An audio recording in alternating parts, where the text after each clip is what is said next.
I still remember the moment when I found out that John Candy had died. It was devastating news. Not only had the world lost a very funny man, but we'd also lost a genuinely nice and decent person. Before I get too far into this video, I need to acknowledge this 2019 article by Mike Sturm. In it, he asks the question, where have all the John Candys gone? Why are there so few people, and even fewer celebrities, that are as authentically kind and thoughtful as John Candy was? So moments ago I said I was a huge John Candy fan, and it was all because of this show. Way back before his hit movies, I grew to love John on SCTV. First as a syndicated program that played on our local ABC affiliate at like 2 a.m. on the weekends, and then later on when the show transitioned to Friday nights on NBC. To me, these folks were even funnier than the Saturday Night Live cast. Among my favorite characters were these guys, Bob and Doug McKenzie, and Martin Short's Ed Grimley was just so darn funny, I must say. But this guy was the best of the best. You know, regardless of who he played on SCTV, you could tell he had a real affection for that character. Among my favorites were the Fishin' Musician, Johnny LaRue, and even though it was just a one-time thing, I loved it when he was Theodore Cleaver all grown up. And as SCTV became a known quantity here in the States, it didn't take long for Hollywood to come a-knockin'. Movies like Splash and Home Alone demonstrated that Candy didn't need to be the main character to be a memorable one. And then later on, when he did headline movies like Uncle Buck and Planes, Trains, and Automobiles, it was clear that he made everyone else around him even better. Here's the deal with John Candy. He genuinely liked people, all people. He wasn't one of those celebrities who felt like they were above everyone else. He thought of himself as an equal to everyone that he came in contact with. Which brings us to John Candy's final act. It is common knowledge that John passed away while filming the movie Wagons East in Mexico. What is not so commonly known, however, is what John was doing just a few hours before. You see, he really valued those people on the set that were there specifically to help him. He appreciated all of the little things that they would do for him throughout the day, and so as a means of saying thank you, after shooting would wrap for the day, John would often look for ways to express his appreciation to them. And on that particular evening, John had decided to make lasagna for his assistants. Can you imagine that?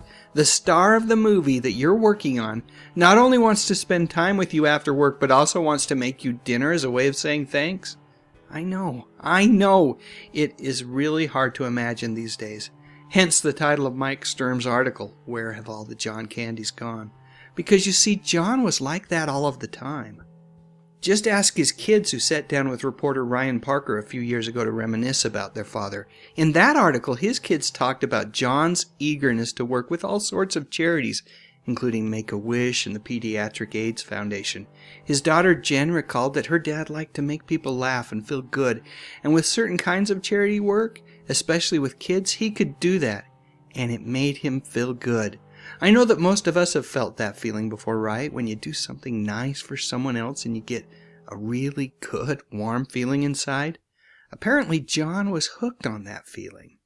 In another article that I read, I learned about John financially supporting a Little League hockey team because one of his childhood friends was the coach. But you know what? He didn't just throw money their way.